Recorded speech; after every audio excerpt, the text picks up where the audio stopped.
प्रणाम गुरुदेव। I was so much immature कि मैं ऐसे सोचती रहती थी काल्पनिक जगत में कि भगवान मिलेंगे। तो मैंने एक लिस्ट बनाई होती थी अपने मन में कि भगवान, although I had heard a lot about God कि God is not in physical form, लेकिन फिर भी मैंने अपने काल्पनिक जगत में एक उनकी तस्वीर बनाई हुई थी। भगवान मिलेंगे तो मैं ये पूछूंगी, ये पूछूंगी, ये पूछूंगी, मतलब एक सारी लिस्ट, लंबी चौड़ी लिस्ट होती थी मेरे मन में। लेकिन जब से आपको सुनना शुरू किया है तो सारी धीरे धीरे धीरे धीरे तिरोहित होती चली गई। एक दिन मैंने किसी को सीकर का आपसे क्वेश्चन था कि जब हम आपको सुनते हैं तो एकदम डूब जाते हैं, लेकिन जैसे ही वो 8:30 बजते हैं तो फिर वो सारा का सारा फिर से ख़त्म हो जाता है। लेकिन उसके रिगार्डिंगली आपका आंसर था कि वो आप मतलब जो मैं उससे गैदर कर पाई हूँ कि this is not a conscious mind, ये सबकॉन्शियस माइंड है जो कि वो सारी चीज़ें ग्रास्प करता है।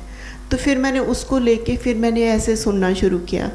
तो सुनते सुनते मतलब लगा कि जो लाइव सुनना है आपको उसमें और आपकी वीडियोस देखने में I found a hell of difference की दोनों चीज़ों में बहुत डिफरेंस था। फिर लगता था कि नहीं, लाइव इज़ अल्टीमेट सिस्टम।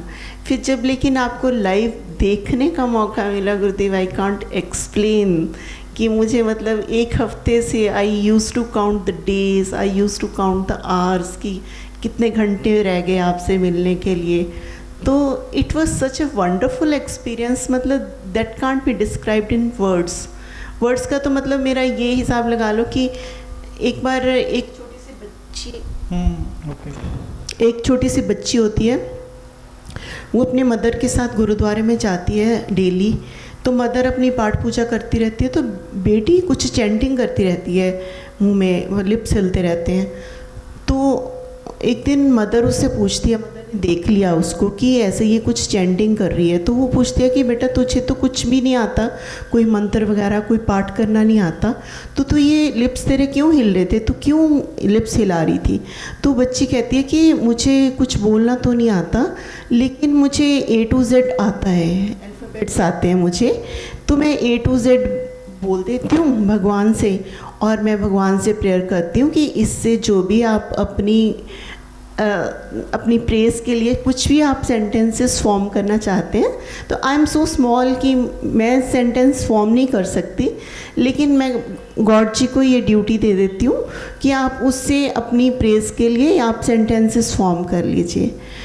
तो गुरुदेव आपके लिए भी आज मेरा वही हिसाब है उस छोटी सी बच्ची की तरह कि मुझे कुछ भी नहीं आता, कुछ बोलना नहीं आता, लेकिन वो A to Z ही आता है मुझे कि उससे कुछ भी फॉर्म हो सकता है। लेकिन मतलब इतना कुछ भी डिस्क्राइब करें उसकी कोई लिमिट नहीं हो सकती, लेकिन अगर हम डिस्क्राइब करना चाहेंगे तो उसको लिमिट क्रिएट कर लेंगे विच इज़ लिमिटलेस। तो जैसे आपको देखा फर्स्ट टाइम आप उधर से आ रहे थे गुरुदेव, आई कांट एक्सप्लेन कि मतलब मैं पहले सोचती थी कि आपकी वोकेबलरी इतनी अच्छी है, आप इतना अच्छा बोल लेते हैं, एक्सप्लेन इतना अच्छा करते हैं सब कुछ। लेकिन आपको देखने के बाद यहाँ 3 दिन के शिविर में पाया कि आपकी तो मुस्कान इतनी अच्छी है, आपका वे ऑफ एक्सप्रेशंस तो है ही है, लेकिन आपकी sense of humour that is beyond explanation. वो तो सेंस ऑफ ह्यूमर मतलब आप जिस लेवल पे हैं उस लेवल पे उस कदर की सेंस ऑफ ह्यूमर होना वो तो बहुत बड़ी बात है वो हम सब के लिए। मतलब हम सब मतलब आपने अब हमें इतनी मल्टीपल चॉइसेस दे दी हैं, this is now up to us कि हम उसमें से किस चीज़ का चुनाव करके हम उस लेवल तक जहाँ हम पहुँचना चाहते हैं डेफिनेटली वी कैन रीच। क्योंकि आपके एक डिस्कोर्स में आपने कहा था कि your first step is your last step. तो मैं समहाउ उसी पे स्टिक कर गई हूँ कि अब मुझे कुछ नहीं करना है, कि मुझे सोचना नहीं है कि मैं किस स्टेज पे हूँ, कैसे हूँ। जैसे कि मैं यहाँ पे भी आई थी, मैंने कुछ नहीं सोचा कि मैं क्यों आई हूँ, क्या लेने आई हूँ, क्या लेके जाऊँगी। लेकिन मुझे इतना पता है कि आपकी उस चीज़ ने इतना हौसला बंधाया है कि माई फर्स्ट स्टेप तो ऑलरेडी मैंने रख चुकी हूँ। तो that was everything on my part. अब तो गुरु के हाथ में है कि जितना उनको ठीक लगेगा, जितना एफर्ट्स भी मेरे हाथ में नहीं है, जितने आप आगे चलवाने होंगे आप उतने चलवा देंगे। तो एवरीथिंग मतलब एक सरेंडर का भाव, मतलब इतनी सिंप्लिसिटी से आपने वो सब कुछ समझाया है कि मतलब अब उसके बावजूद मतलब हम ऐसे छोटे छोटे क्वेश्चंस पुट करेंगे तो फिर मुझे लगता है कि वो we will be at fault.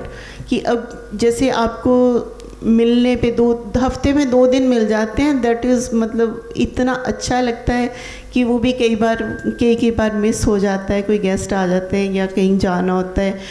Obviously I think कि जो सामने होता है फैमिली इज़ बिफोर अस, तो उनकी प्रायोरिटी तो होनी चाहिए। तो वो सब करते हुए तो लेकिन मतलब इतना दिल में ना इतना उत्साह होता है कि आज मंगलवार है, आज शनिवार है। तो कई बार कोई कह देता है आज मंगलवार, तो मैं सोचती हूँ नहीं आज मंगलवार कैसे हो सकता है, आज तो अनंतश्री नहीं मिलेंगे तो आज नहीं हो सकता। तो मतलब दिस इज़ जस्ट, अब तो दिल में एक सेलिब्रेशन शुरू हो गई है आपसे मिलने के बाद। तो ऐसे मतलब एक जो इच्छा थी, दिल की इच्छा इतनी चरम सीमा पे थी आपको मिलने की, वो सब शांत हो गई।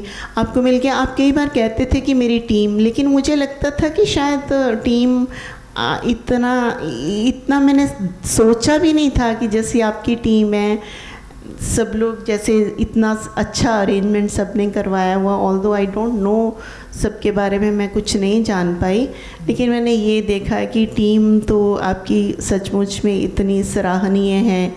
तो उनकी नेचुरली उनकी support, I need their blessings also. आपकी तो चाहिए। और अब मुझे नहीं पता मैं कब आ पाऊँगी दोबारा, लेकिन जो ये 3 दिन का टाइम है ये तो हमेशा तमाम उम्र ये तो साथ में रहेगा। बिल्कुल A to Z के बावजूद आपने इतना अच्छा प्रिसाइज एक्सप्रेशन दे ही लिया। बट कई सारी बातें बहुत सुंदर हैं, बहुत अच्छी हैं। जिंदा होने का सारा सेलिब्रेशन है। तो हम लोग जो अलाइव मिल लेते हैं जिंदा, उसकी तो कोई तुलना हो नहीं सकती किसी चीज़ से, क्योंकि ये मैजिक एग्जिस्टेंस ने, नेचर ने क्रिएट किया है। आपका होना, हमारा होना, इन सबका होना, तो वो एक कॉम्बिनेशन, एक ट्रेमेंडस मिस्ट्री और ब्यूटी है। और दूसरा एक टिप मैं सबको और शेयर करता हूँ, जो लोग बहुत ही क्वेश्चन लगातार पुट करते रहते हैं कि चाहे वो कि 1.5 घंटा सुना, उसके बाद फिर वही, यहाँ से गए फिर वही। तो जितनी बातें आपने कही हैं बेसिकली उसी में उसका आंसर भी आपने इनडायरेक्टली दिया हुआ है कि आप उसके इमोशन को, उसकी फील को, उसको कैरी करिए। जैसे जब मैं बोल रहा हूँ तो अगर कोई उसके इंटेलेक्चुअल पार्ट को कैरी करने की कोशिश करेगा तो उसको लगेगा सब मिस हो गया, अब कुछ पकड़ में नहीं आया। किसी न किसी वजह से एग्जिस्टेंस ने कुछ ऐसा क्रिएट किया है। मैं भी डिटैच होकर ऑब्जर्व करके इस चीज़ को देखता हूँ। मेरे पार्ट से देखा जाए, मैं इतना सरल, इतना सिंपल, इतना बिल्कुल क्रिस्टल क्लियर सारी बात बोल देता हूँ, लेकिन फिर भी उसकी वीविंग में, उसकी बुनावट में कुछ ऐसा होता है। मेरे साथ जो लोग 20 साल 25 साल से भी जुड़े हैं, अगर उनसे भी कोई पलट के पूछे वो क्या कहते हैं, तो वो कुछ बता ही नहीं पाता। नहीं कुछ अच्छा कहते हैं, लेकिन मतलब वो क्या कहते हैं, जबकि सोचिए तो इतनी सीधी सपाट बातों को दोहराने में। तो नेचर भी यही चाहती है कि उन बातों को नहीं दोहराना है, उनको उनका एसेंस जीना है। तो चाहे वो 1.5 घंटे का टाइम हो डिजिटली, चाहे ये 3 दिन हो, 9 दिन हो, कितने भी दिन हो, कोई भी। और हम अपनी तरफ से कोई लिमिट कहीं कहीं लगाते नहीं, एग्जिस्टेंस पे छोड़ते हैं। शब्द कैरी नहीं करने, ये टिप है। जैसे पहले भी मेरे पास कई लोग आते थे, नोट्स बनाने में रोक देता था। किताबें भरी पड़ी, लाइब्रेरीज भरी पड़ी, उससे कुछ नहीं। ये जो एहसास है उसको तो आप लाइफ लॉन्ग कैरी कर सकते हैं। लेकिन जो लोगों को लगता है अभी तक क्या है ना कि बड़ा कन्फ्यूजन दिमाग में लोगों के डाल दें, ज्ञान, तो ज्ञान के नाम पर उनको बस ये सब बातें याद आती हैं। ज्ञान का मतलब बातें। कोई पूछे कि भाई अचानक आप कहीं सड़क पे जा रहे हो कि पूछे और बीइंग से कनेक्ट होना कैसा होता है, और हम एकदम आंखें फाड़ के उसको देखने लगे, बता ना पाएँ, तो खुद को ही फिर इन्फीरियरिटी लगती है कि मुझे तो कुछ ज्ञान ही नहीं है। और कोई किसी को पूछो बीइंग से कनेक्ट होना, और पूरा 2 घंटे का प्रवचन दे दे उस पर, लेकिन हो सकता है उसको बीइंग का कोई अता पता भी ना हो। जैसे अक्सर मेरा देखना रहा है कि प्रेम पर वही लोग सबसे ज़्यादा कविताएं और शायरी लिखते हैं जिनकी ज़िंदगी में प्रेम नहीं होता। कभी रियलाइज़ करके देखिए, जिसकी ज़िंदगी में प्रेम घट गया होता है वो कविता शायरी की फिक्र ही नहीं करता, उसको लेना देना ही नहीं, वो जी रहा होता है, उसको जा चुका होता है जब। इसीलिए अक्सर जो शायर होते हैं वो प्रेम के जाने के बाद, ड्यूरिंग उसमें नहीं होते। तो ज्ञान उसको जीने में है, उस जो आप करें सेलिब्रेशन, उसका जॉय, उसका एहसास, उसकी इनोसेंस, वो सब ज्ञान है उस चीज़ का। तो उसको आप तो कैरी कर सकते हैं, लेकिन जैसे ही आपने उसका इंटेलेक्चुअल पार्ट पकड़ने की कोशिश की तो किसी की पकड़ में नहीं आएगा। और from existence I am gifted कि वो आपके पकड़ में वैसे ही नहीं आता। वो इतना एल्यूसिव है कि आपको सब सुनने में लगता है बहुत बहुत आसान, सब बिल्कुल सब आ गया। अगर अभी आपको रिपीट करने के लिए कहा जाए 3 दिन में उन्होंने क्या बोला, मैं कितने घंटे बोल रहा हूँ मैं तब से, 3 दिन में आप 10 मिनट उसको रिपीट नहीं कर पाएंगे क्या बोला है। तो ये उसका मैजिक भी है, और यही देखा जाए यही उसका कोर वर्च्यू है टीचिंग की, कि वो एहसास है। नूर की एक बूंद है सदियों से बहा करती है, उसको बस वैसे ही बहने दीजिए, उसको कोई नाम मत दीजिए कि ज्ञान क्या है वर्ड्स, तो बस वो तब जी पाएंगे उसको। मान लीजिए आप लाइव में भी 1.5 घंटे सुनते हैं, उसके बाद चाहे आप डिनर करने चाह रहे हैं या घर में कुछ भी, ऑब्वियसली डिनर ही करते होंगे, कुछ लोग पहले कर लेते हैं, कुछ बाद में करते होंगे। तो आप उस फील में डूब कर मिलिए लोगों से, उस फील में डूब के बैठिए, तो वो उसकी फ्रेगरेंस चारों तरफ आती रहती है। बाकी उसमें कैरी वैरी क्या करना है, कोई हमको प्रवचन तो देना नहीं। और अगर एग्जिस्टेंस को आपसे प्रवचन दिलवाना होगा तो दिलवा लेगी, फिर आप बैठेंगे एक दिन आप बोलने लग जाएंगे, तो वो एक अलग मसला है। तो इसलिए ये बिल्कुल भी डिफ़िकल्ट जॉब नहीं है जिसको लोग कहते हैं कि हम मिस हो जाती है चीज़। ये सारे लोगों का यही होता है, मिस इसलिए हो जाती है क्योंकि हमें एक कंडीशनिंग कूट के भर दी गई है कि वो मिस हो जाती है, वो मिस नहीं होती है।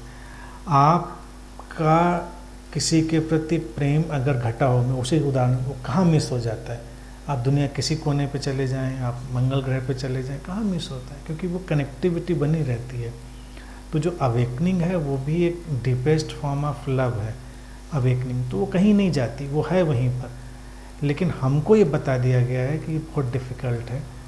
ये उतना ही ईजी है, बस उसको याद रखना, उसको याद रखना बस।